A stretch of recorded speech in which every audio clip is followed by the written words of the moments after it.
Is up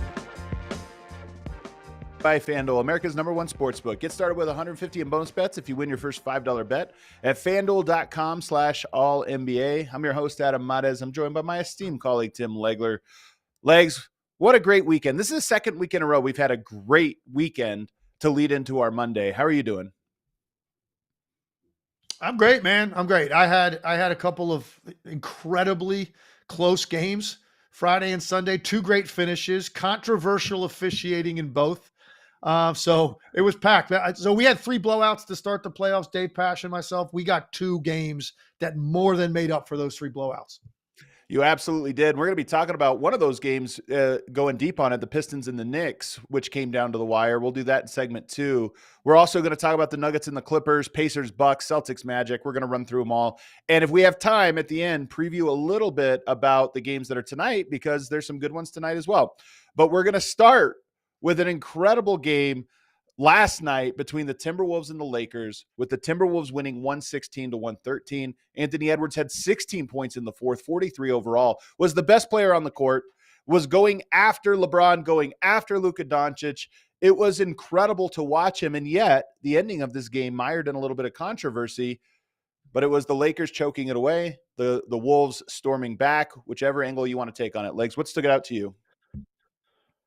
Oh my goodness. So I think it's gotta be the Lakers component of this. And I don't want to take it away. Anthony Edwards was sensational in this game. Minnesota, major gut check. They understood the importance of this game. Like, you got a chance now after getting the split in LA, you win game 3, you got a chance to really take control of this series, and not have to force yourself to win another road game.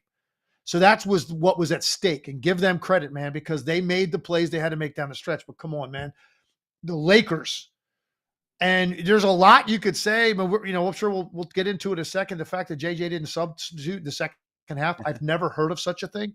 I've never heard of it before. If there's precedent for that, and I'm not talking about back in 1954 or something. I'm talking about, is there precedent for that in not just the NBA, in modern basketball? I guarantee you, like this winter, I could just go to the local middle school game, and the five starters, who are probably way better than the kids coming off the bench in that situation, those kids are getting in the game. Okay, so you got NBA players making millions of dollars wearing uniforms, and you can't trust any of those guys to give LeBron, Luka, or somebody just a break physically or mentally. But that's not really where I want to start. I want to start with the Lakers' execution in the last minute of the game. Let's start with the 3 that LeBron took with 50 seconds to play from 30 feet with 7 seconds on the shot clock, when no one on the possession moved. They didn't run any cutting action. They didn't run ball screen. They did nothing. Luka just dribbled the ball. They sort of had some traffic coming toward him. He swings it to LeBron, and LeBron takes a 3 from Curry range, up with a 2-point lead. Yeah. You score on that possession, there's a very good chance we're having a different conversation today about this series. It was the most bailout possession I've ever seen. And now, was that because he was tired because he played the whole half? Was he mentally exhausted? Probably, right? All that probably played into it. Regardless, that was just an absolute trash possession. But they still had a chance to win the game. Now they're up 1. Well, first, let me, because I want to break this down component by components. Your thoughts on that, first of all. Yeah. What's funny about that, I don't tweet a whole lot. I'm not an a ton, but every now and then when I'm watching one of these games, I'll put something out. And right before that, LeBron had made this incredible rotation. He's at 44 minutes. He makes this incredible rotation. Well, not that incredible, but he still makes a big play, gets up and blocks a shot. And I put something out like 40 years old, 44 minutes into a game, and he makes that defensive play. like just so impressive. Everything that happened after that from LeBron was horrible, including that shot where it was almost like that was the last burst of energy he had. And everything after that was too tired, making horrible decisions. So I'm not letting him off the hook. You're right. The last minute was bizarre, but it looked like they were too tired. And it looked like we're up to, I'm not going to get a good shot. Let me fire this off and have my defense set where I don't have to run back too far. Listen, it's crazy because I'm looking at, I got two different electronic devices going here so I can get these details of this correct. I don't want to misspeak because I watched it in real time. I watched some of this stuff twice, but I want to make sure I got the details right. So they're down 111 to 107 after Dante DiVincenzo's 3-point play. It looks like they're in deep trouble. 2 minutes to go. And what happens after that? Austin Reeves hits a three. LeBron makes the block on DiVincenzo, that one of the blocks you're referencing. Dorian Finney-Smith makes a three. Yep. Just like that, the Lakers are up by 2, and then LeBron makes another block on Naz Reid. So now you're in control. Come up the floor, 54 seconds to go. LeBron takes that shot, and they write down 26 feet. That wasn't a 26-foot shot. The line's 24. That was not a 26-foot shot. It was deeper than that with no desire to put any pressure on them defensively whatsoever. Yeah. Totally bailed them out. They get the ball, come down, and Jaden McDaniels gets the dunk and the free throw, so they get a 3-point play. Up 1. Here you go. Luka gets tripped coming up the court. Was it a trip? Yes, it was. If your feet get tangled, it doesn't matter that it's inadvertent. I want to be clear on that. If you're dribbling the ball and a defender is sliding with you, it does not matter if the contact is inadvertent. If your feet touch each other and the guy goes down, it's a foul, and it's a foul every time. What about Luka didn't get the call, but at least let me ask you a question though. Did Luka have to go down in your opinion? Was it a thing where like it was a trick and there was nothing Luka could have done? No, that's a totally different question, Adam. And I was actually saying that I was ripping Luka at the time. Dude, don't put it in the ref's hands. 6 foot. You're 6'8", 250. You're as strong as an ox. Come on, stay on your damn feet. The game is on the line. So no, to your point, no, he didn't have to go down. And I wasn't sure he got tripped until I saw the super slow-mo replay. And I was like, okay, yeah, man. Like he stepped right on his foot. And like I said, it doesn't matter if Jaden Daniels was in great position or it didn't, touch it with his hand. It doesn't matter. Your feet get tangled, it's a foul. That's the way basketball works. Didn't call it, but here's a good thing. Okay, he didn't turn it over. It's not like he traveled or the ball went out of bounds. He called timeout. Now, they shouldn't have been forced to do that because he should have been at the line. I get all that. Lakers, though, here's the deal. Get it in, run a set, you probably still win the game. What do? Adam, what I'm about to tell you is hard for me as a guy that considers myself someone with a somewhat high basketball intellect and knowing how to get the ball inbounds. I do not understand what the hell the Lakers drew up in that huddle. 33 seconds to go. You are down by 1. LeBron's taking it out in kind of a weird spot. It's all the way up near half court, but it's in the back court on the sideline. I'm looking at I got it frozen right now. Julius Randle's all over him. He's trying to block his vision. Look at the set. If you haven't watched it, people that are listening to this right now, go look at it and go frame by frame and look at what they did. You've got 3 different Lakers players within 8 feet of each other, probably, all breaking toward the ball in the area of the floor that you least want it, which is in the front court against the sideline, right over half court. And there's 3 guys, which means there's 3 defenders. There are 6 people within 8 to 10 feet of each other. Yep. And you can just go through it. Now, with the half court line, by the way, which creates sort of a wall. Like even if you get it in, you're in that tight spot. No doubt. Now, Austin Reeves looks like he was open on the first cut. He didn't get it for some reason, and I know why, because they wanted to get it to Luka. Okay, great. Here's my next point on that. Here's my point on that, Adam. If you're drawing up a late game out of bounds play in this situation, okay, not where you're like trying to get some sort of 3 at the buzzer to win the game. In this situation, you just want to get it into the guy you want. You don't have that guy go last because the progression, mentally, the clock is ticking for the inbounder. If you want Luka to get the ball, Luka is the first cutter because then you have plan B, plan C. And then Luka can go get it from those guys. You don't wait because what if he's not open? You've now exhausted 4 Right. seconds. It's just common sense.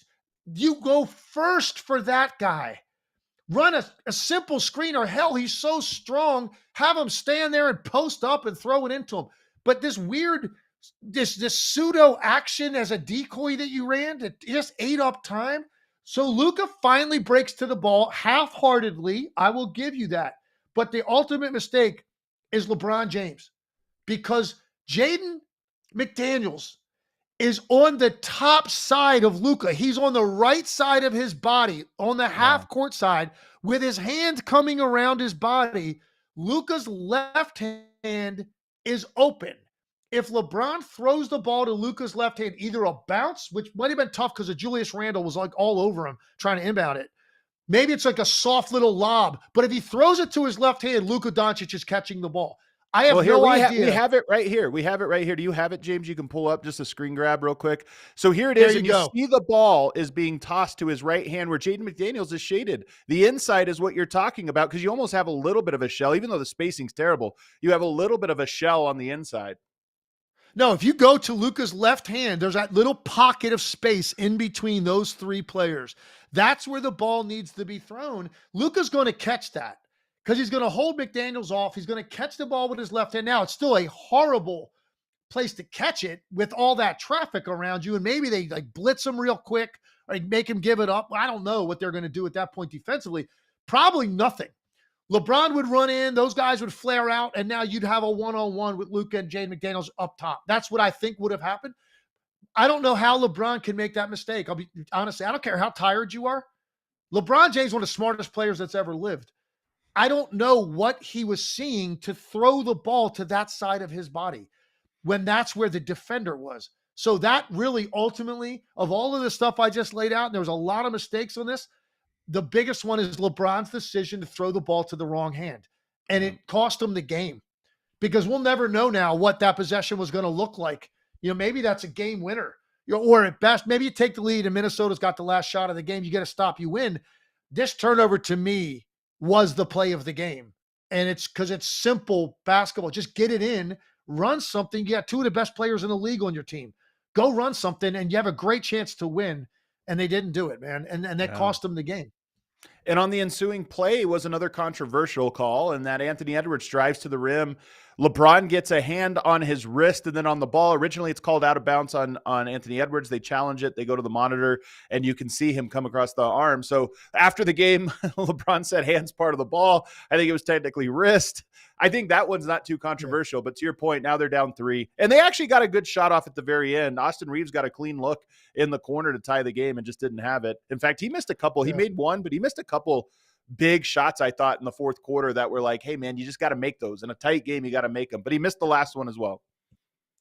Yeah, he did. And it's actually really, I think, a breakdown on Minnesota's part to give that up. I mean, you're talking about a guy, it's a high-level player.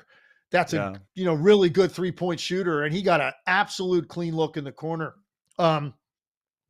because they trapped like up the floor so high. That last pass was available. He missed it, and here we go, man. They're down 3-1, headed back home to try to extend the series. They probably got a great chance to win Game 5. I'm not certain of it. Would I be shocked if Minnesota wins that game? No, not the way they've played against this team. And there's a lot of things that the Lakers have to figure out. One, what are you going to do with Anthony Edwards? 2, the offensive rebounding is a major factor in this series. And 3, you didn't trust anybody in a down 2-1 off your bench. What are you going to do down 3-1? So well, you got to trust. I mean, my goodness. So they got a lot of stuff to answer. I'm not going to be shocked Minnesota wins, but having said that, I think the Lakers summon up what they have to. Maybe you get an incredible game out of LeBron and they win, and they get it back to Minnesota. It's going to be very tough to win the series. 95% of the time, you go up 3-1, you win. They're up 3-1. So this is where we're at. And again, I haven't looked at any of the data on this. I was flying after my game, and I watched most of this game at the airport. And then I watched the last game, the 6 o'clock game on the plane. But I haven't seen any data. Have they come out and like, when's the last time a team in the NBA playoffs didn't sub? I mean, I really don't know. I don't know. We had a couple games, by the way, Knicks and Nuggets both, who had the same minute totals for the starters, few for the bench, but they at least made a 2-minute sub here or there in the second half, like a quick breather. But to not sub at all, to just run with the guys. And by the way, they had 6 bench points, but 6 of those, all 6 were Dorian Finney-Smith, who effectively was a starter. Jackson Hayes played 4 minutes in this game. He had 2 points. So really, they had 2 points from their non-core 5 guys, 2 points, and only a handful of minutes. So it's even worse than it sounds, to be honest. Yeah, I mean, JJ's put a real magnifying glass over himself with this, because Yeah. you're a first-time head coach, no coaching experience, a little bit of a controversial hire. I think JJ's really smart. He's a friend. I know him really well. I mean, I was confident he was going to be able to do the job just because of how intense he is, how smart he is, how hard he's going to work. His relationship with LeBron was established. So I thought, he's got a real chance, and Luka. So I'm like, he's got a real chance to succeed. And he had a great year overall. I mean, for considering all the circumstances I just laid out, first time doing it, like that's a great year for your first job. But he is new to this, and he's never coached in the playoffs before. And you find yourself in a situation, in a hostile environment with a winnable game to get home court advantage back, and you don't sub in the second half, and you have the type of breakdowns that I'm talking about offensively late in the game, and you don't really figure out a way to corral Anthony Edwards. Yeah. So there's a lot right now that's being thrown at him. I don't know what it's like in LA on sports talk radio or print media or whatever, but I'm sure he's feeling the heat. Very curious to see what their response is going to be to this in game 5. But JJ's, look, he's opened the door, justifiably so, to a lot of questions and criticism right now that they're going to have to answer for him. And that's the playoffs. You win by 1, nobody questions you. You lose by 1, everybody questions you. It's just the nature of the biz, the nature of the beast. One more thing on the Lakers, but then I want to talk about the Timberwolves and talk about Anthony Edwards, because he was incredible in this game. But the last thing I have for you is there's fatigue, but there's this other aspect of Luka is not the quickest guy even when he's fully rested, but he is so good at getting into the paint, in large part because you give him the 1-5 pick and roll, and you put pressure on the paint, gravity on the paint with the roll guy. He's as good as anyone at hitting him on those. The Lakers don't have that. They're playing a 5-out style. And part of me wonders if this, Luka's been good, not great in these playoffs so far. And I think he's easier to guard than ever, because the Lakers are trying to use him as this 5-out guy when I think he needs a diver. What do you think? He needs a lob threat off the dive. I mean, it's what he excelled at when he was in Dallas. It makes him so difficult to deal with, because he throws the best lob off the dribble in the league. And not only that, the lob threat forces the weak side to pinch into the lane to protect against that lob. And no one throws the ball from one side of the court to the other corner or wing with more accuracy or velocity than Luka Doncic. It was the formula in Dallas. They went to the finals with that formula. And now you're playing 5-out, no big, no lob threat, and asking Luka to just take guys one-on-one every time, get into the lane. Look, he had a big scoring game. They still lost, because they're going to live with that to a certain extent and wear him down. Luka, when you give Luka options to that extent, when it's Lively or Gafford or Jackson Hayes or whoever it may be, I'm telling you, man, he's a much different player to have to deal with, because of the way he can beat you when you give him more options of who to find than just beat you one-on-one or kick it out or swing it and let those guys play, because he's never going to move without the ball. It's got to be ball in his hands. This is when we're at our best. How do we position ourselves the best around his unique playmaking ability? It's absolutely a guy that's diving at the rim to force the back line of the defense to react, to give Luka options. That's obvious. That's what Luka really kind of became in Dallas, was a guy that would beat you because of that action. Yeah. It's a real issue, and it's something funny. I see somebody in the comments says, a player has a weakness. He needs a specific type of player. Guess what? All players do. And this is a team separated by 1 game, the Wolves and the Lakers. It's not like this is some crazy, overarching thing. That being said, the Wolves deserve an enormous amount of credit. And Mark Campbell, who fills in on the show, 2 months ago said Minnesota is maybe the team to beat in the West. And I just remember at the time thinking like, they're really good, but you're team to beat. You're seeing it in these playoffs. I have to give him a shout out because he was dead on with this. They look incredible defensively. That's not a surprise. But Anthony Edwards, this is, in my opinion, his best series, probably his best series of his career, especially the last 2 games, 43, 9, and 6. And the way he is able to get to his spots, the decision-making when the teams try to trap him, he has been on point to the level that I'm looking at him going, he's the best player in the series right now. And he's playing as well as anybody in the playoffs right now. And that last game, the way he closed it with confidence, with intensity, defense, offense, it was just a sight to behold. I could not be more impressed with what he did last night. Totally agree. And I think, you could look at the game last night to this point in his career. And I know they went, to the conference finals last year, but do you think this is last night's performance was the crown jewel of Anthony Edwards' career to this point? Maybe. I mean, he's had some really good ones. I mean, I saw it firsthand, obviously, in that Nuggets series. I thought Game 7, he was pretty incredible last year. But that last night was maybe the most impressive. Like some of the shots were highlight shots that he was making with confidence. He took on a team with those 2 players. I mean, you're talking about guys that are larger than life on the opposite side in a situation where if you lose the game, you get it into a best of 3 series with 2 of those being in LA, you might not make it out of the first round. If you don't come through the way you did last night. They needed every single one of those points. And to me, what was so impressive about it, he's at the point now, like you trust him so much with the ball in his hands that I think it's gone to a completely different level than it was a year ago. Agreed. Because his consistency with his pull-up jumper from deep or even mid-range is so high right now that you're fully expecting it to go in, but he's also breaking down the defense with his creative ball handling that I thought was a little bit sloppier prior to this year. It's much tighter.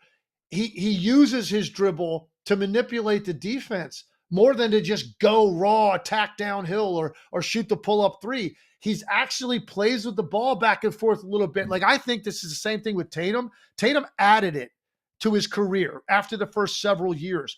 The manipulation of the ball to get the defense to like back and forth or off balance and then go.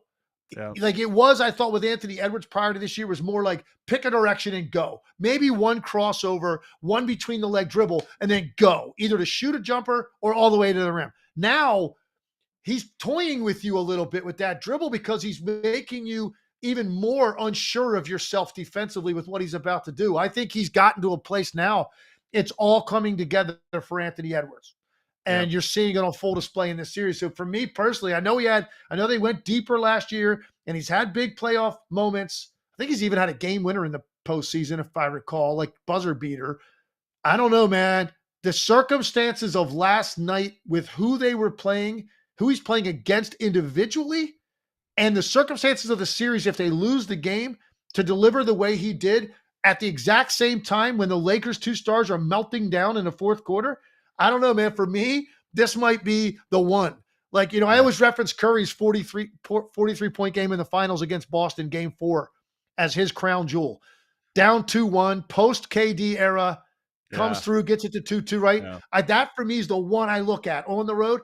This one, for Anthony Edwards, to me, this might have slid to the top of the list because of the circumstances surrounding it and how great he was. And he still has room to go because he even had some mistakes in this one. He wasn't perfect, but he's so much closer to perfect than he was a year ago. And that's part of it. And when you talk about his ability to open up the defender, which is, the way he kind of plays with the ball to get you off and kind of get you leaning one way or another, what's so dynamic for him is he's really good at that. But then his first step, so when he gets you off balance and he kind of makes you lean, his first step is lightning quick. You're not staying in front of him. But also his jump on his pull-up, he gets up so high.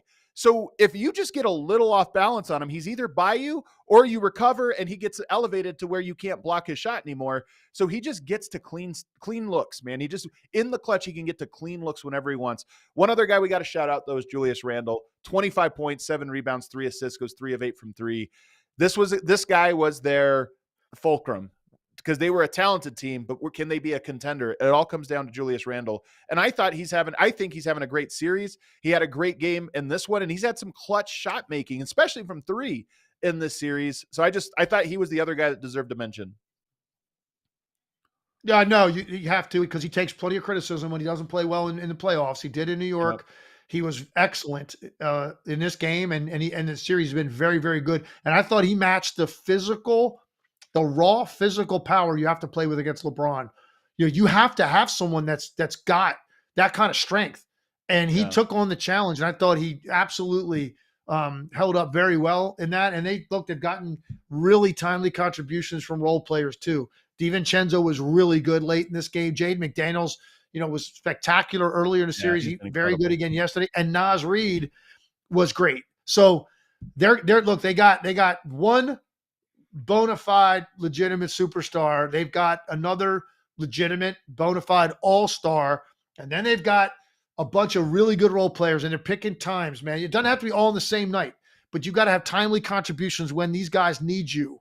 And they got it yesterday, and now they've got the Lakers, man, on the brink of going home in the first round, which is going to be a hell of a story if that happens. And then one person outside of Minnesota and outside of their locker room and anybody that's a fan of that team that you kind of feel like probably maybe woke up with a big smile on his face this morning has got to be Nico Harrison, right? I mean, Nico's the one guy that's out there like, watching this thinking, oh man, please go home in the first round. Please go home in the first round. Well, let me tell you something on this, Legs, because there's actually a story here. And that is, we don't have to relitigate the decision-making of Nico Harrison. That's old news. We've already done it a million times. But one thing it did was it flipped the narrative on Luka in some way. It put him on watch for, okay, Nico says the guy's lazy. Nico says the guy's out of shape. Nico says the guy's a loser. So now, whatever any of those things happen or appear to be true in a game, a series, or in a season, now everybody's looking for that in a way they weren't maybe noticing it, but not really hammering it home. Luka looks tired. Luka looks a little out of shape. Luka looks like he's struggling defensively. And so now the story is about those things. And that's not going away. Luka now is at the stage of his career where he's always going to be, okay, well, when's he going to win one? When's he going to win one? And now Nico has almost created the narrative, probably truthfully so and to some degree, but he's really made it like line item number one about Luka. And that's noise that's going to pick up if they lose this series. The whole offseason is going to be about that. It will be. And I think, it's also like, I'm not saying this is going to happen. I'm not trying to do hot take stuff here, but at the same time, you do realize, everybody needs to realize, Luka at the end of the day holds the cards on what he wants to do in his career. He holds the cards, and he didn't choose this. Right. This was thrust upon him. No one really knows exactly how he really feels about playing there, playing for JJ, playing with LeBron. Nobody really knows that, man. And if they go down 4-1, they get eliminated in the first round, the noise around that, the level of scrutiny around that is going to be on such a different level than anything he's ever experienced in his life. Who knows what that's going to do to him mentally, sitting in LA wondering like, man, this was a disaster and I didn't choose to come here. This isn't what I wanted. So we'll see, man. Look, it's a long way from being over. The last game's the hardest one to get. And like I said, I think the Lakers win game 5. I think they get this back to Minnesota. And that would be an epic night, man. And Anthony Edwards would have an opportunity at home to put on a show and try to send those guys home. Yeah. All right. Well, it was a phenomenal game. There were a lot of storylines from it, so we went deep on it. But there's another phenomenal game, actually a couple phenomenal games that we're going to get to on the other side, including the Knicks and the Pistons in an old school sub-100 battle. We'll also get to the Nuggets and the Clippers that came down to the literal last millisecond. I've never seen anything like it. We'll break it down on the other side.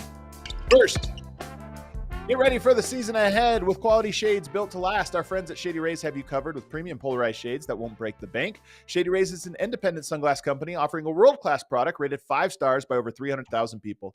Their shades have durable frames and crystal clear optics, making them the perfect choice for all outdoor adventures. They have hundreds of options to choose from, so you're bound to find the perfect pair to match your style, and they probably have a style in your team's favorite colors. Exclusively for our listeners, Shady Rays is giving out their best deal of the season. This really is a good deal. I told you I used it about 2 weeks ago, and I got 2 pairs of shades and 2 boxes, like good cases to carry them in for a really, really cheap price. I was kind of blown away. Head to shadyrays.com and use the code AC35 for 35% off of polarized sunglasses. They also have this great thing where if you break or lose them, you write them up, they'll send you a new pair. Their customer service was incredibly easy to use. So go to shadyrays.com, AC35, 35% off of polarized sunglasses. Also want to tell you guys about Timeline, little science project for you. The cells in our bodies are the building blocks of life.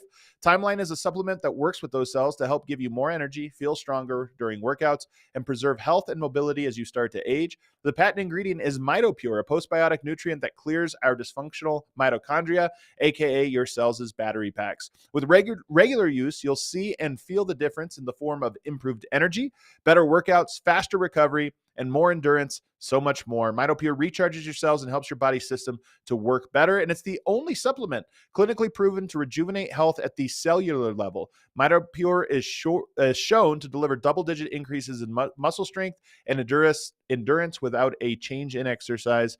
That's a huge win. Right now, Timeline is giving you 10% off of your order of MitoPure. You go to timeline.com/allNBA to get started. That's timeline.com/allNBA, or you can click on the link in the description of the show. All right, back here, segment 2. Make sure you hit the like button. Make sure you're subscribed as well. Leave us comments below. Let us know what you're thinking about these playoff series. We always see them, including legs. And then also check out Mark Campbell's great videos. If you guys like visual breakdowns, short form visual breakdowns of players and their skill set, Mark Campbell has been doing that throughout the playoffs, and they're really fascinating. I'm learning a lot from them as well. The Knicks get the win 94-93 over the Pistons. This game, to me, this was maybe the toughest loss of the weekend of all the teams that took a loss, because the Pistons had this one. They were up and in control. Brunson goes out. It came down to me to Mikal Bridges hit 2 threes in a row in the corner, both of which were tough shots, and he drained both of them completely pure. Karl-Anthony Towns and Jalen Brunson both closed. But the Pistons clammed up at the end in a way I did not expect. They were up 10 in the fourth quarter, legs. What happened? Man, oh man. First of all, I totally agree with you. This is, to me, by far the toughest loss, although I guess maybe some people would think the Clippers losing that way could be right they were there down with 20, it. They came back. I mean, yeah, so you could at least Yeah, say, no, know. I mean, yeah, that's true. They were down 20 and they came all the way back. It was almost at a point you don't expect them to win. But in this game, Detroit is in full control. Brunson goes out. I mean, he was in so much pain and stood up, fell back down. He leaves, can barely walk. I mean, I'm fully expecting not to see him again. And then he walks back to the bench, and I saw it, and I'm like, man, he's not even favoring it. That's whatever they did. It was great. It worked. For him to come in and play the way he did under those circumstances, when, first of all, he's dealing with whatever injury he had. 2, he missed time, so it probably disrupted his rhythm a little bit. 3, I just called a game, and I made a joke, not on the air, but during a break, and today I made it a couple times. I kind of like it, so I'm going to use it again here. I said, you are going to have a hard time convincing me that Navy SEAL training is more arduous than getting to the rim in the third quarter of this game. That's what I watched, Adam. It was both ends. Nobody wasn't favoring one end or the other.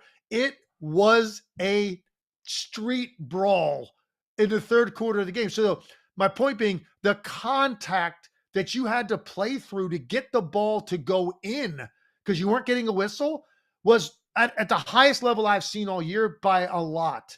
And Brunson comes back into that type of environment under the circumstances I just said and just delivers shot after shot, like step back 3, a shot going to his right off the wrong foot, high off the glass, like with his left hand. A couple of little floaters in the lane, and has 15 points in the fourth quarter, brings them all the way back. So that's tough to deal with, particularly when you consider the meltdown in game 1, up 9 minutes to go, Knicks going a 21-0 run. Pistons turning the ball over left and right contribute to it. And then you look at having a double-digit lead in this game in the fourth quarter at home. Knicks erase it, and yet, Adam, despite all of that, they have a chance on the last possession of the game to win it. Man. Cunningham gets a great look on a one-on-one pull-up 15-footer. I know he'd love to have that back. He doesn't make it. Scrum for the ball, rolls to Hardaway in the corner, goes up. As we all know now, even the refs admitted it shortly after the game. There's enough contact. You got to make the call there. They didn't. Pistons lose the game, and most likely are going to find it impossible now to win the series. That missed shot by K had hurt me, man, because he had been playing so well. I talked about how much I enjoy him, although this game was a struggle. 25, 10, and 10, but I give the Knicks credit. I give OG Anunoby credit. He's been guarding him late in games, and he just is so physical with him, so good at staying in front of him, contesting him, and just making his life hard. But he got a look on that one, the exact look he should want in that moment, and he just missed it. But then they get the ball out to the corner, but, loose ball rolls to the corner, and I saw people irate about this one. I actually was not sure it was a foul, this one in the corner. What did you think?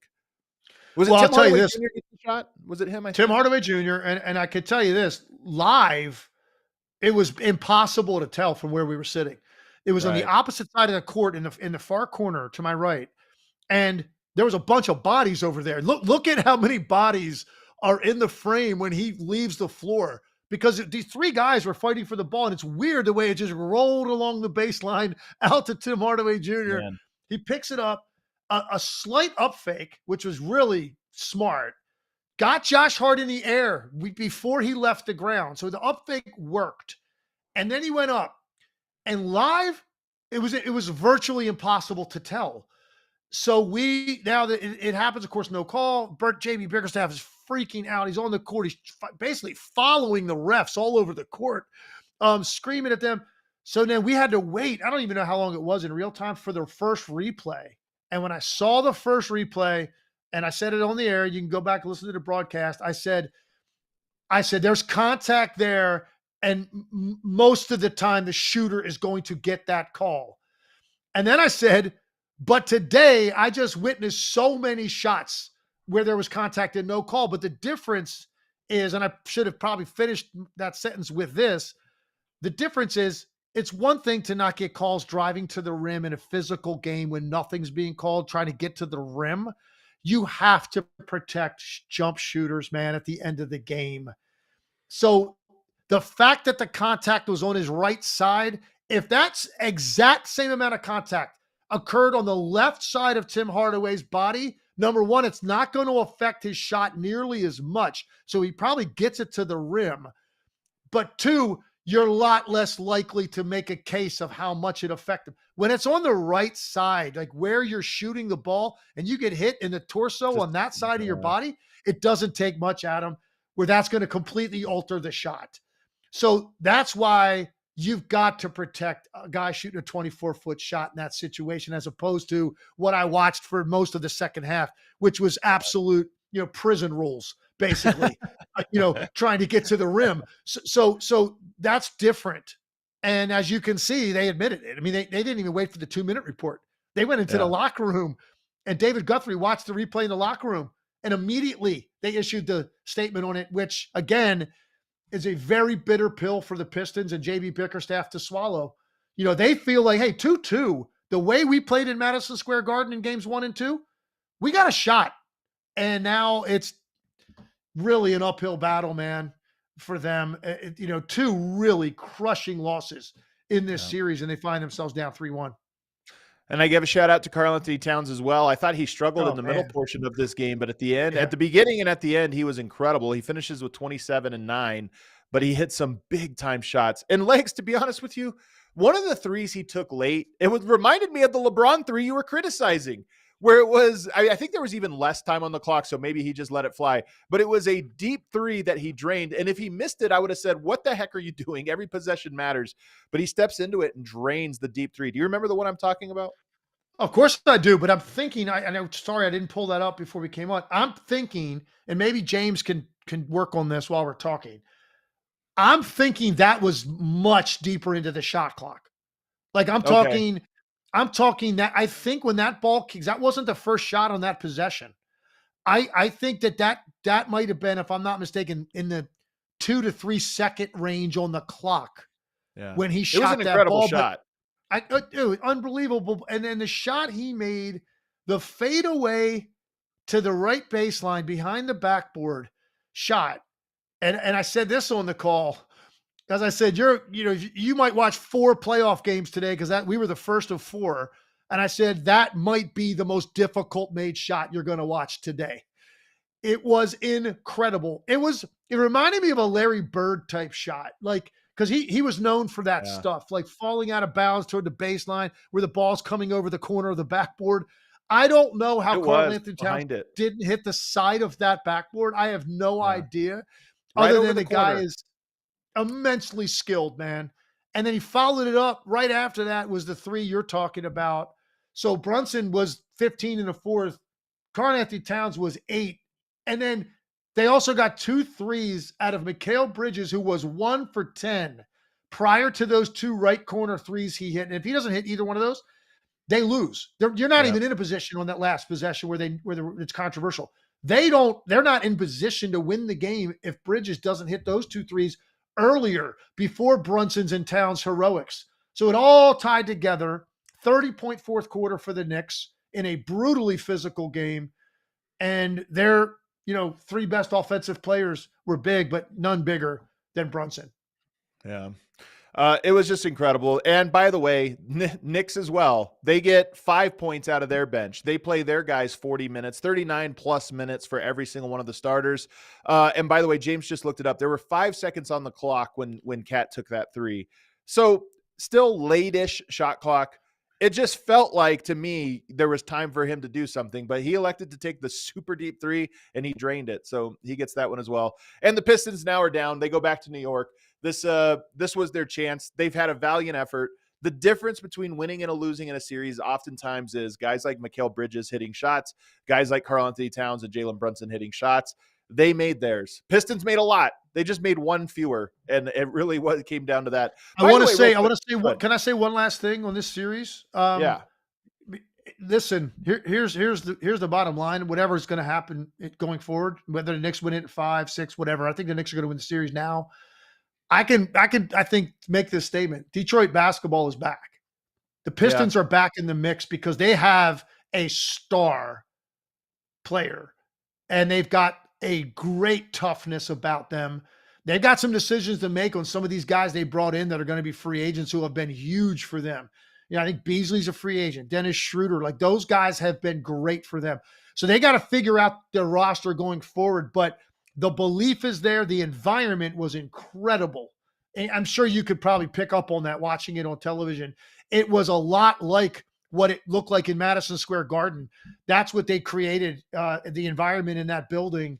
And so they're back, man. They're back in the mix. The Pistons are going to be a great story going forward because of Cade Cunningham and their identity as a team now. And so that's exciting, man, to get another team in the East that I think is going to be really fun to watch. It was also a physical series, and this is one of the themes. The reason I bring that up is because I thought Lakers Timberwolves was incredibly physical. I thought that one was in physical, and I think the game we're about to talk about, Nuggets Clippers, was very physical. And it was physical because of Denver, which is not always the case. Denver, Jokic is always physical. Aaron Gordon's always physical, but the rest of their roster is not one that prefers physicality. They needed it in this game, and they built a 20-point lead. Before we get to the collapse of this, they built a 22-point fourth quarter lead, Legs, and I thought a couple important adjustments happened. One, and we'll get into this, no Russell Westbrook. He's hurt. He was out. Denver went to the mattresses in this game. They basically played 5 guys that have chemistry and understand their spacing in the half court. I thought the spacing was important for Jokic going off the way he did in this one. He had an incredible game. Number 2, they got physical with James Harden. Like, James Harden has been killing them, and they full court pressed him. And they didn't just full court press him where they shadow, which is what they have been doing so far. They were attacking his dribble and just daring him, like, hey, saying, we're going to get physical with you out on the perimeter. We're going to not let you just play with the ball and do all your stuff. And I thought that was an important adjustment Denver made. And they talked about it in the postgame. They can't just try to shadow him and stay in front because they can't do it. They have to attack them defensively. They did that, and they built a 22-point lead. Yeah, I agree. And they dominated, man. And I'm sitting there watching this game. We were in Detroit. It was Saturday night, so our production team was just in a restaurant watching. And I'm thinking to myself, and I have no volume on it, so I'm just watching and observing. And I'm like, man, this is a dominant performance. And then you're like, okay, here we go, 2-2. That was at the beginning of the fourth quarter when I thought that and said that. Oh okay, God. You got a 20-point lead, man. 20-point lead. Like, you're not blowing that lead. And I'm watching this, and here it comes, chipping away. Now, I think the Nuggets, you always give the team that erases that kind of deficit a lot of credit, and they deserve it because they made a lot of tough shots. I also think Denver contributed it defensively, man. Like, No question. and I don't know if it was Christian Brown both cases, but he's pinching way too far off the opposite corner of Norman Powell. Like, in that situation, nothing is going to get you back in the lead in the game faster than making threes. And Norman Powell is not just some average dude. The guy averaged 20 plus this year. He became an all-star. He had an all-star caliber season. He is lethally dangerous. You can't drift that far to want to get into the scrum and make some plays. And I know Christian Brown, and I don't want to single. I know one of them was for sure. I don't know if they both were, but I know he wants to get in there and mix it up. He's an athlete. He's a defender. His mindset probably is protect, help. You can't drift that far, man. They made 2 kickouts to him, and he's shooting basically fairly uncontested shots from out there. Those were 2 huge, and they were back to back. One with 230, one with 155. And that, to me, that took it from 96-89, cuts it then to 4, and then hits the next one to cut it to 1. There was so much time left. That was the sequence to me. Like, man, you go from 7 to 1 in 2 trips. That where it is, you're not grinding it out and trying to get to the rim and going to the foul line. Those are like 2 basically catch and shoot threes.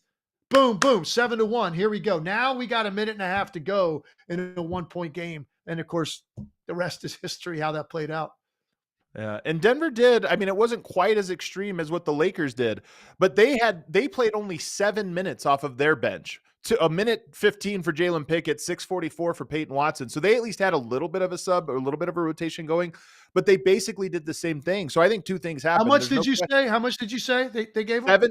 7 total minutes in the second half. 7 minutes. I got news for you. The starters for the Lakers would if you had given them 7 minutes, it would have been like sending them to an all-inclusive resort in Mexico. They would have been on vacation if you could have given them 7. Give them 2. How about 2? Well, first of all, it was 7 minutes amongst everybody. So Jokic did not sit. Christian Brown did not sit. Aaron Gordon sat for 1 minute.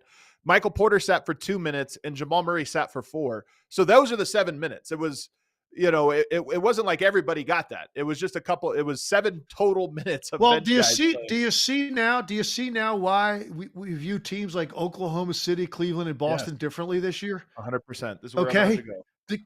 Because of not only depth, trust of the depth in those situations. I mean, I'll give you an example. Friday night, Boston, Orlando, we have the game. And, it was a very close game, controversial ending there too, but Orlando gets the win, right? Sam Hauser going into the game, who averaged like just under double figures for them off the bench, had a very good year, very important player, plays like almost 20 minutes a night. He was like 0 for 3 over the first 2 games of the series. He still got his minutes, man. They still got his minutes. They're like, so the depth and the trust of your roster. So some of that, you start to look at the front offices of these teams. What are you doing with your depth if this is as little as you trust them in big spots? So I didn't realize actually that Denver, because again, I didn't have the volume up on the game. I was just watching, and I didn't really dive into the box score after immediately to see that. Because I would have said something about that too. That's just not enough minutes for your reserves, in my opinion. Yeah, Jokic, Christian go the distance. Michael Porter and Aaron Gordon each get a minute, and then Jamal Murray is the one guy that got a little bit of a spell in that second half, and he was probably the worst one down the stretch, to be honest with you. But here's where I want to go with it. These playoffs now have a theme throughout. We're a week into them, a full week, a little bit more than a week. They're so physical. We're seeing sub 100 score games in an era where we just expect 115 is what you need to win. We're seeing multiple series just get so physical. This one is physical. And teams have to adjust. And there are players who are not adjusting to that physicality well. And then number 2, it's about the depth. And I think this series, the Clippers and the Lakers won. Harden is a basketball genius. He has an incredible feel for the game, and you have to run a bunch of different schemes and mix it up with him because he is a great scorer and passer, and he reads the court well. Jokic is obviously that as well. I think this series is as tough mentally as it is skill or physically or any of those things because of how dynamic both teams have to go. And I think that's why the rotation is so short. I think Denver, it's not about, oh, this guy can knock down the 3, this guy can do this. It's that every time down, you have to read what your defensive coverage is, what their offensive coverage is, and then not miss a beat and be able to operate like that. And that's where I think the teams like the Lakers, like Denver, like the Knicks just don't trust guys because it's like, hey, and you are right, they should have spent the whole year building these guys so they're capable of doing it. But it's not like we walk you out there, stand in the corner, be ready for your shot. It's you work changing coverage every possession, and you need to know 7 different coverages and all of the variables off of them right when you check in. That's a great point. And I think the games I've seen and been sitting there courtside, which you really get a better feel for, man. The uptick in contact that's allowed has been honestly mind blowing to me. It's always goes up. We've heard it forever, right? And it's always like that. It's playoffs, more contact. There's never been as big a contrast as there is now. Yeah. I mean, I couldn't believe, to be honest with you, what I was watching in the second half of the Pistons Knicks game. And I felt the same way about Orlando and Boston. Now, Orlando, very physical team defensively. Knicks, Pistons, same. You know, I haven't sat courtside for a Houston Golden State game, but I imagine that probably feels the same way watching Houston play defensively. So to your point, the role players that are used to the regular season, unless you're a role player for a reason, you're not, and we're not ripping these guys. You have limitations in certain areas, but you probably excel in at least one area, and that's why you're in the rotation for any NBA team. But there's certain things that you're limited.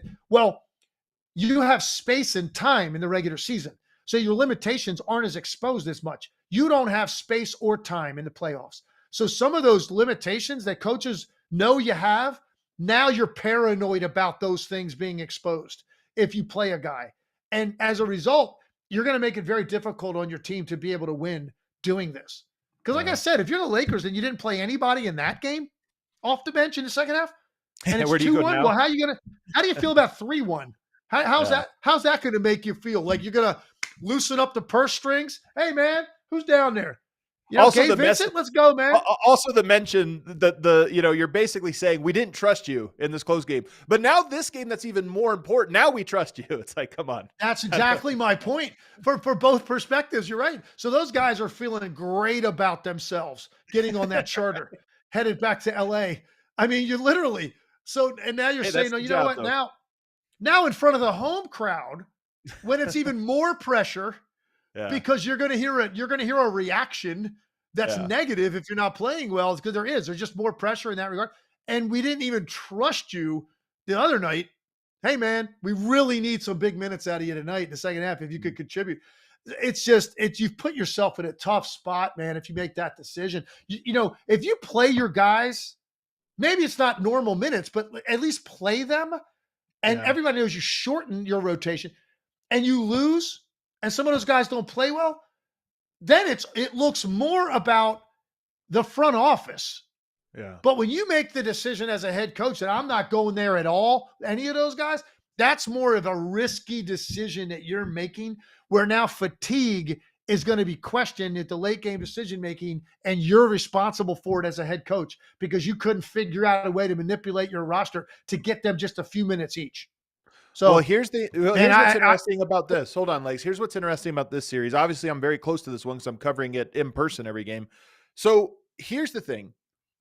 The Clippers went to Bogdanovich down the stretch of this game. You're down 20, you need offense, whatever. Bogdanovich has been a weak link for them because he breaks their defense. Their defense is making things hard for Denver, but he's a guy that's like, okay, now we can attack.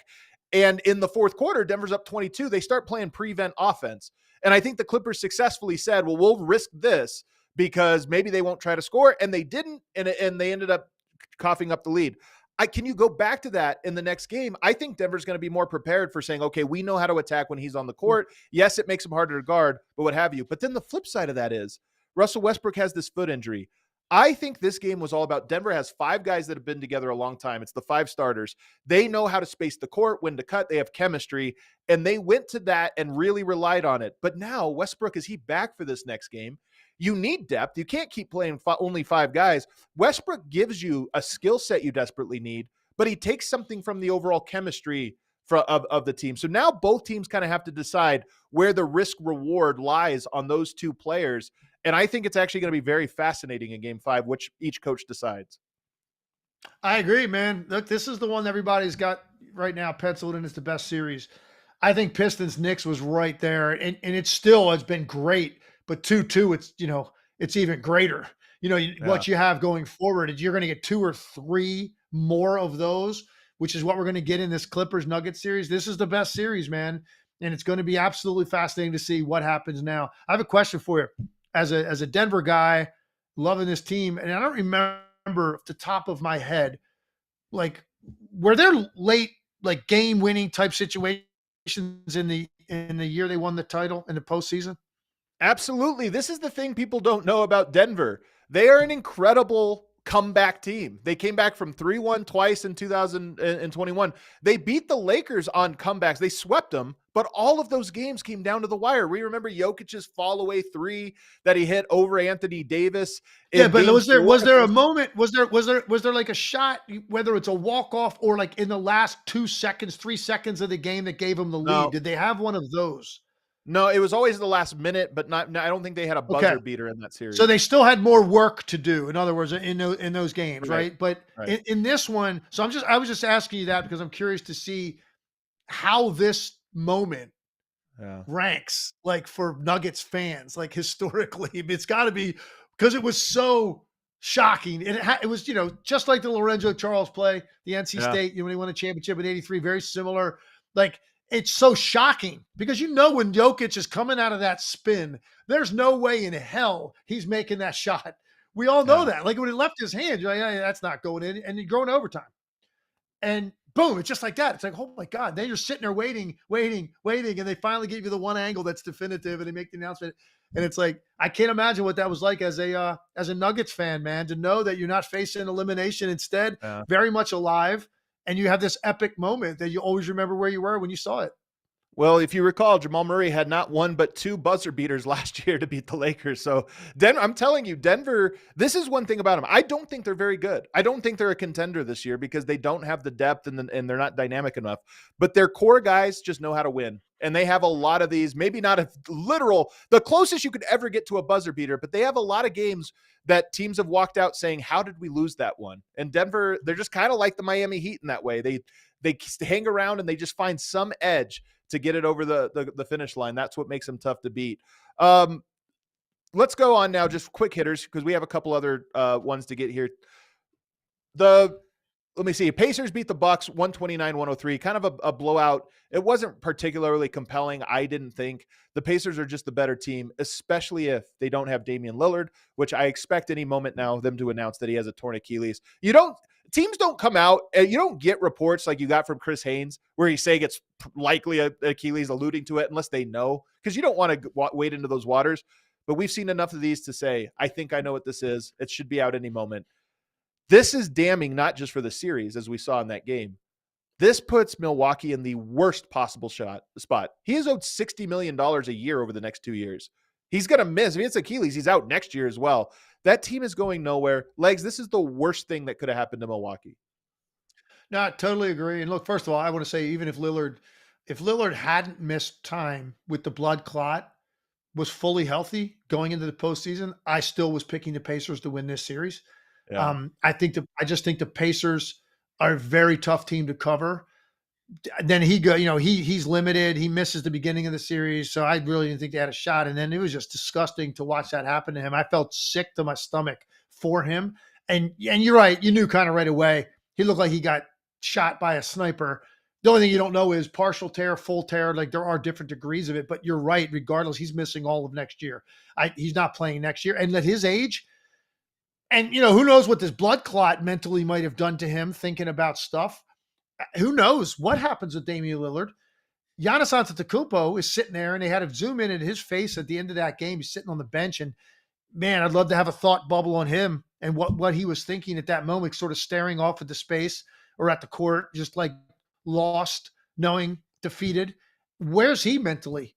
What goes forward with the Bucks and this great generational player, Giannis Antetokounmpo, now that this has been completely thrown into disarray? Like, who his co-star is going to be, what that's going to look like. So you're right. Not only are they not going to win this series, it has far-reaching ramifications beyond it. Really, really big ones. And I expect it to be the story of the offseason now is what does Giannis want? What are the Bucks possibly do now with not just him on the roster, but untradeable and unplayable, obviously, for the next season. It's just killer. And I feel bad for Dame. By all accounts, one of the good guys in the league. Just, you know, you don't really hear too many bad words about him. And for him to gut it out, come back from a very scary thing, and then have this happen, it's just, it's one of those life's not fair moments, to be honest with you. We don't have to do quick hitters on the other games. The Oklahoma City Thunder are the first team to advance. The Celtics get an easy win. I say easy. It was a hard fought, but they're just the better team against the Magic. Those are some of the stories we didn't touch on from over the weekend. And then, of course, we're going to get Rockets Warriors later this week. We will definitely spend a lot of time on that because that one is phenomenal as well. Speaking of which, we could preview it. Rockets at Warriors. Warriors are favored by 3.5. They got the win without Jimmy Butler last night. What are you looking for tonight? I thought Houston's chance to win the series was to win game 3 because Jimmy Butler wasn't there. And just, you know, the way that the Warriors probably felt about it, you know, you get your opportunity to change venues. Sometimes that's a good opportunity to go steal one. And they did, man. They were not very good offensively in that game across the board. They certainly weren't in the fourth quarter when they needed it. Curry was amazing in that game. And Gary Payton, man, I can't say enough about what he did in the fourth quarter of that game. Curry was at the point he didn't know who to trust. Draymond wasn't scoring. Kuminga, you know, now thrust back to playing again, wasn't very good. Podziemski wasn't really involved offensively. I thought Gary Payton and Quentin Post were two of the most important players alongside Curry in that game, and they win it. I think now they've got control of this series. Wouldn't be shocked, you know, if Houston were to win game 5. I think they might have a hard time winning game 4. Jimmy Butler game time decision. I think it's likely he plays. And if he does, I think that's going to be tough for Houston to win that game. Yeah. Tonight. I think I still think the Rockets have a chance, but you are right that was their opportunity. And the Warriors, I just said this about Denver. It's even more true of Golden State. Golden State's a very good team, as is Denver. I don't know that they're a great team, but they know how to win. They just have been together so long, and they know, hey, it doesn't have to be pretty. We just have to find a win. And that's what that last game was about, finding a way to win. And then you get Cavs Heat tonight. This one is 3-0. Not a lot of intrigue on this one, but it's just, can the Heat, you know, the Heat won't die. You have to kill them. Do you expect that to be a 4-0 sweep tonight? Well, man, if they didn't kill them the other day, I don't, you know, they're definitely, you might want to go in there and pay your last respects, if you know, because somebody needs to call in a priest or something, because if they didn't get killed the other night, you know, you're facing that situation and you get smoked to that extent. I don't know what you have left, man, in a game 4 in a sweep situation. I think Cleveland understands the importance of getting that additional rest. And I think you're going to see the Indiana Pacers feel exactly the same way when they go home to close out the Bucks. They want to get that over in 5. Cavs want to get that over in 4. They've seen the benefit to the Thunder of getting rest at the end of the year and what that looked like for Memphis. And now the Thunder might get that opportunity again before they play the winner of the Nuggets-Clippers series, which I've seen what Oklahoma City looks like fresh, and it is not a pleasant sight for their opponent. So, by the way, Denver Clippers series is not just looks like it's going the distance. It is incredibly intense. You're using a lot. This is an intense physical series where I think no doubt whoever comes out is going to be exhausted. Physically intense, emotionally, like all over the place. You know, it very likely goes 7 games, and then, oh, here you go. Here's your reward. The Thunder have been sitting there for a week and a half. And last time I saw that situation, they were literally just unleashed. It was like going, like if you go to like the dog track and they just let them all out at once. And that was Memphis in that game 1, man, down 57 points in the third quarter. So it's a scary proposition, that first game, regardless. But hey, none of that matters if you can't take care of business now. And Nuggets Clippers have given us what could be an amazing another week of basketball as they finish up that series. All right, we got some super chats, James. The people were super chatting today. They were feeling it. Fa says, what do you guys think the Lakers are still running so many offensive isolations? Is it Luka's request, JJ, or what's the basketball reason behind it? I think it's just who they are. I think they don't have a roller. I mean, you have Jackson Hayes. Yep. Who else are you going to roll? They don't have a roller, which predicates ball screen. So all they're going to get on ball screen action now is switching. They're going to get switching, which leads to isolation. So Yeah. now if you run ball screen with two guys that are the same size, you're going to get a switch, and then you're doing that because you want to go one-on-one against that defender. So when you have an option with a roll guy, that's when Luka and LeBron, but especially Luka, they pick you apart. So they're not playing any bigs. They don't trust the bigs. They didn't want the big at the trading deadline. They rescinded that, got Dalton Connect back, and now they're going with all small guys. And so as a result, that's what they're going to be. They're going to be an isolation team. And then Minnesota's a tough team to operate against. And if that's how you want to play all night, it's much easier if you give Luka a role guy to occupy some people so that he has options, and he doesn't have any options right now. It's just score. That's his option. And he did a pretty good job of it the other night, and it's still lost. Yeah. All right. What else? Jay Kerr says, why didn't the Wolves immediately foul to prevent the 3-point shot? Isn't that coaching calls 101? Finch lucky. I mean, I get what he's saying. You should probably foul there at the end. They got that open shot. I just hate it. I don't like when fans are calling for teams to foul up 3. I'm against that. Well, yeah, I think I've pretty much my entire life been against it. I started to come around a little bit on very specific circumstances in terms of time, and there was enough time that could have been problematic for Minnesota fouling right away. But they never should have given up a clean look in the corner like that. They got lucky because he shot that straight as an arrow. It hit the far side of the rim and kicked out. But yeah, I was fully expecting when he released that it was going in. And that would have been just devastating for Minnesota to collapse like that and allow that shot. Just play straight up, make a guy make a tough 3 over the top of you. In that situation, if you're not going to foul, that's what you do. You don't start randomly chasing the ball and trapping out on the perimeter and allow a corner 3. It was just really not good defensive game plan by their part, and they got away with it. Yeah. What else? What's next here? Marv Daddy says, just a general question. It seemed to me that people in sports media had picked the Lakers to win this series easily. Was that the Wolves were one of the best teams going into the postseason?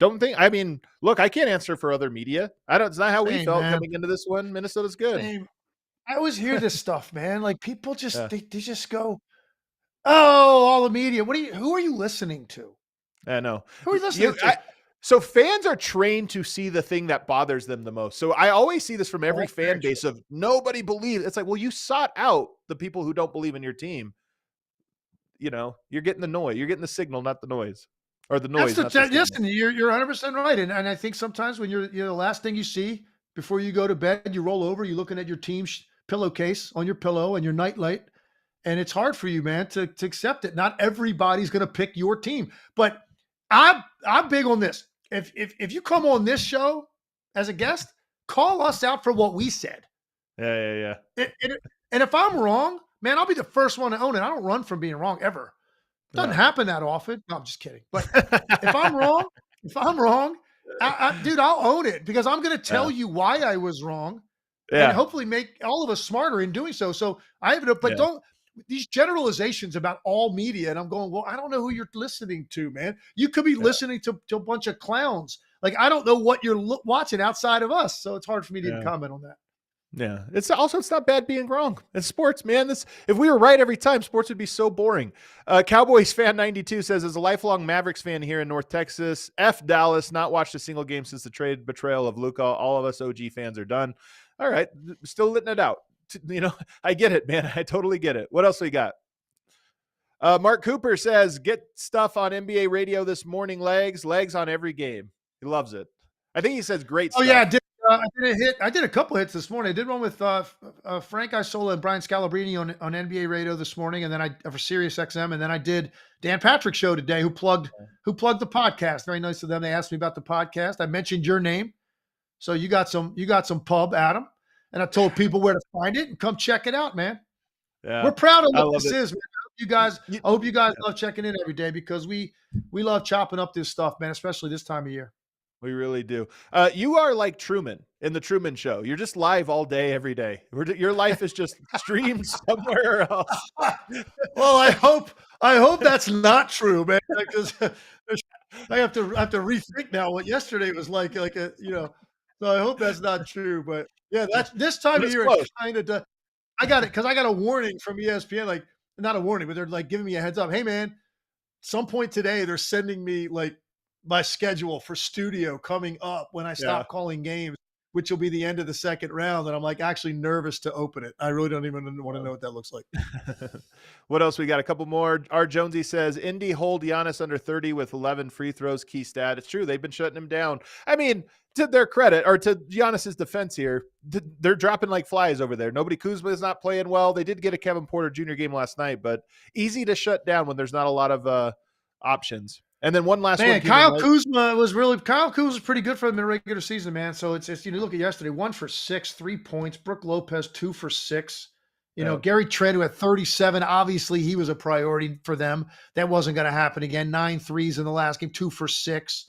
Just Bobby Portis played decent. Kevin Porter Jr. played well, man. But it was like you saw from the probably late first, early second quarter where that was going.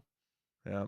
And then was a buzzer beater. Brandon Johnson says, it looks like OKC and Minnesota on a collision course in the Western Conference Finals. It definitely does. They look like the two best teams in the West. But one thing I'll tell you is playoffs, every series is different. Every game is different. Every game has its own personality until one team figures you out, and then they can just hammer that home. But there's changes, there's turns, and you just never know. That's why we watch. But absolutely, those two teams look the best in the West, through the first week. So I would agree there.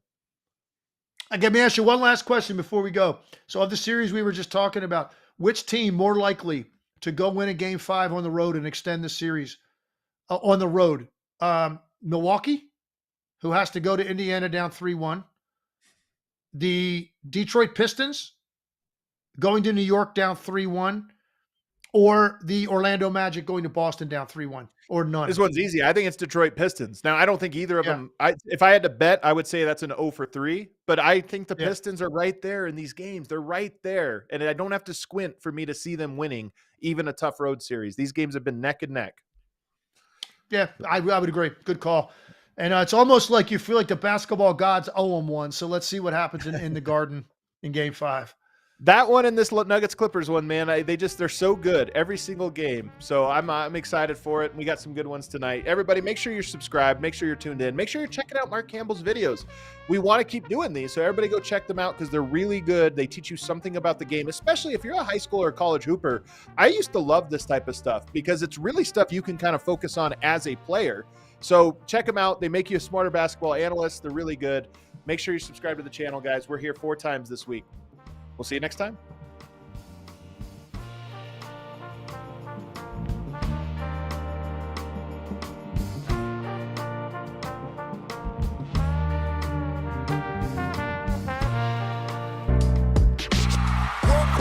We all silly like the mayor.